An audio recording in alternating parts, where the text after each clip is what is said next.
சித்தார்த் அக்ஷரா, இன்னைக்கு நம்ம ஔவையாருடைய மூதுரையில் 18வது பாட்டு பார்க்க போகிறோம். அக்ஷரா, காப்புச்சியில் சொல்லுமா. வாக்குண்டாம் நல்ல மனமுண்டாம் மாமழ நோக்குண்டாம் மேனி நுணுங்காது பூக்கொண்டு பூக்குண்டு துப்பர் திருமேனி தும்பிக்கையான் பாதம் தப்பாம் சார்வர் தமக்கு. Very good. சித்தார்த், 17வது பாட்டு படிக்கிறேன், அர்த்தம் சொல்லு. அடக்கம் உடையார் அறிவிலர் என்று எண்ணி கடக்க கருதவும் வேண்டா, மடைத்தலையில் ஓடும் மீன் ஓட உருமீன் வரும் அளவும் வாடி இருக்குமாம் கொக்கு. ஒரு கொக்கு எப்படி வெயிட் பண்ணுதோ, ஒரு சின்ன மீன்லாம் போக விட்டு பெரிய மீன் வரத்துக்கு வந்தோடனே அது எப்படி சாப்பிடுதோ, அந்த மாதிரி பெரியவங்க வந்து அறிவாளிங்க வந்து யார் கூட வாதாடணும்னு தேர்ந்தெடுத்து வாதாடுவாங்க. இது உலகத்துக்கு நல்லது. சரி, அது அவங்க அடக்கமா இருக்காங்கிறதுனாலே நம்ம என்ன நினைச்சிடக்கூடாது, அவங்க வந்து ஒதுக்குறாங்க அப்படின்னு நினைச்சக்கூடாது. ஆமாம். சரி, இப்போ 18வது பாட்டு படிக்கிறேன்.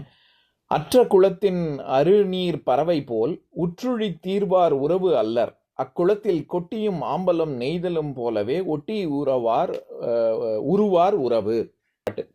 அதாவது இதில் என்ன சொல்ல வராங்கன்னா, ஒரு குளத்தை நம்பி இருக்கக்கூடிய பறவைகள், அதில் மீன் சாப்பிடலாம், மீனை பிடிச்சி சாப்பிடலாம் அப்படின்னு சொல்லி பறவைகள், நீர் பறவைகள் இருக்கும்ல, அதெல்லாம் என்ன பண்ணும், குளத்துல நீர் இருக்கிற வரைக்கும், நல்ல நிறையா தண்ணி இருக்கிற வரைக்கும், அதில் மீன்கள் இருக்கிற வரைக்கும் பறவை என்ன பண்ணும், அதுக்கு பக்கத்தில் எங்கேயாவது இருக்கிற இடத்துல கூடு கட்டும், வந்து மீனை பிடிச்சி சாப்பிட்டுட்டு பறந்து போய் தன்னோட குஞ்சுகளுக்கெல்லாம் கொடுக்கும்ல, அதை சொல்கிறாங்க நீர்ப்பறவை. அதாவது அற்ற குளத்தில் அருநீர் பறவை போல். அது இப்போ குளம் கொஞ்சம் கொஞ்சமாக வெயில் காலத்தில் வாடிடுது, குளத்துல நீர்நிலைகள் கொஞ்சம் கொஞ்சமாக வத்தி போயிடுச்சுன்னு வச்சுக்கோ. அப்போ அங்கே குளத்துல என்ன இருக்காது, தண்ணியும் இருக்காது, தண்ணி இல்லாததுனால மீனும் இருக்காது. அப்போ அந்த இடத்துல கொக்கு அந்த குளத்தை சுற்றிகிட்டே இருக்குமா, அது என்ன பண்ணும், கொக்கு வேற என்ன பண்ணும், அப்போ வேற எங்கேயாவது தண்ணி எங்கே இருக்கோ அங்கே போயிடும்ல. அதுதான் சொல்கிறாங்க, அற்ற குளத்தின் அருநீர் பறவை போல். குளத்துல கொஞ்சம் கொஞ்சமாக தண்ணி இல்லாமல் போச்சுன்னா அப்போ நீர்ப்பறவை அங்கே இருக்காது. உற்றுழி தீர்வார் உறவு அல்லர், அந்த மாதிரி யாரு ஒரு நீர்ப்பறவை மாதிரி இருக்காங்களோ அவங்க உண்மையான உறவினர்கள் கிடையாது. அப்ப யாரு உறவினர்கள் அப்படின்னா, அந்த குளத்திலேயே கொட்டியும் ஆம்பலும் நெய்தலும், மூணு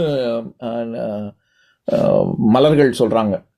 கொட்டி, ஆம்பல், நெய்தல், இது எல்லாமே தண்ணியில, தாமரை மாதிரி தண்ணியில இருக்கக்கூடிய பூக்கக்கூடிய மலர்கள். இந்த மலர்கள்லாம் தண்ணிலேயே தான் இருக்கும், சரியா? தண்ணிலேயே தானே தாமரை, அல்லிப்பூலாம் இருக்குல்ல, அந்த மாதிரி இந்த கொட்டி, ஆம்பல்னா அல்லிப்பூ தான், ஆம்பல், நெய்தல், இந்த எல்லா இது பூக்களும் குளத்திலேயே இருக்கும். குளத்துல தண்ணி கொஞ்சம் கொஞ்சமா இறங்க நான் சொல்லியிருக்கேனே, வெள்ளத்தனைய மலர்னிட்ட மாந்தரதம் உள்ளத்தனைய அதுவும் ஏறும், கீழே வந்துச்சுன்னா அது கீழே வரும். அதே மாதிரி இப்போ குளத்துல தண்ணி மொத்தமாவே வத்தி போயிடுச்சுன்னா என்ன ஆகும், அது கீழே இருக்கும், மொத்தமா கீழே இருக்கும், சுத்தமாக. ஆமா, சுத்தமா வறண்டு போச்சுன்னா அது அந்த பூக்கள் மலரவே மலராது. ஆனா விதைகள் உள்ள இருக்கும். திருப்பி மழை பெஞ்சு தண்ணி வந்ததுன்னு வச்சுக்கோ, அந்த விதை அங்கேயே தான் இருக்கும், திருப்பி முளைக்க ஆரம்பிச்சிடும். அவங்க என்ன சொல்றாங்க, ஒருத்தவங்க உண்மையா உனக்கு யார் சொந்தக்காரங்க அப்படின்னு கேட்டா, ஔவையார் என்ன சொல்றாங்க, நீர்ப்பறவைகள் மாதிரி நீ நல்லா இருக்கும்போது உன்கிட்ட வந்து அனுபவிச்சுக்கிறவங்க, உன்கிட்ட வந்து ஒட்டிக்கிறவங்க உறவினர்கள் கிடையாது. உனக்கு துன்பம் வரும் பொழுது உன் கூடவே இருந்து அந்த துன்பத்தை தானும் பங்கெடுத்து கொண்டு உன்னைய துன்பத்திலிருந்து மீள்வதற்கு எப்படி அப்படின்னு ஒரு ஆலோசனை சொல்றதோ, இல்லாட்டி எதுவுமே செய்ய முடியல, அவன் துன்பத்துல பங்கேற்க, அதாவது எந்த விதமான ஒரு ஹெல்ப்பும் பண்ண முடியலன்னா கூட ஆறுதல் வார்த்தையாவது சொல்றது, ஒன்றும் கவலைப்படாத சித்தார்த்தம், நம்ம முன்னுக்கு வந்துடலாம் அப்படின்னு. எந்த விதமான பண உதவியோ உடம்பால உதவியோ அந்த மாதிரி எதுவுமே செய்ய முடியலன்னா வாய் வார்த்தையாவது கொஞ்சம் பரவாயில்ல அப்படின்னு ஆறுதல் சொல்லி தேத்துறது. அந்த உன்னோட துன்பத்துல யாரு உண்மையாவே பங்கெடுத்துக்கிறாங்களோ அவங்கதான் உறவினர்கள் அப்படின்னு சொல்றாங்க. பாசிங், இப்ப இங்கிலீஷ்ல சொல்லுவாங்கல்ல, பாசிங் கிளவுட் மாதிரி இருக்கக்கூடாதுன்னு. என்ன நல்ல நேரம், பாசிங் கிளவுட்னா என்னன்னா, அந்த சமயத்துல இருக்கும் மேகம், அப்புறம் கொஞ்சம் தூரம் தள்ளி போயிடும். அப்படின்னா என்ன, ஃப்ரெண்ட்ஸ் வந்து எப்படின்னா, உங்ககிட்ட எல்லாம் இருக்கும்போது வந்து ஒட்டிப்பாங்க, உன்கிட்ட இல்லை, உங்ககிட்ட வேணுங்கிற அதையெல்லாம் வாங்கிட்டாங்கன்னா அதுக்கப்புறம் உன்னை விட்டு போயிடுவாங்க. உன்கிட்ட நீ ஃபோன் பண்ணா கூட யாரும் என்னன்னு கேட்க மாட்டாங்க, அந்த மாதிரி இருக்கிறது. அதைத்தான் இங்க சொல்றாங்க, அற்ற குளத்தின் அருநீர் பறவை போல், நீர்ப்பறவையும் போல உற்றுழி தீர்வார் உறவு அல்லர். உங்கூட எப்பவுமே இருந்து உங்ககிட்ட காரியத்தை சாதிச்சுட்டு இருக்கிறவங்க உண்மையான உறவினர்கள் இல்ல. அக்குளத்தில் கொட்டியும் ஆம்பலும் நெய்தலும் போலவே ஒட்டி உருவார் உறவு.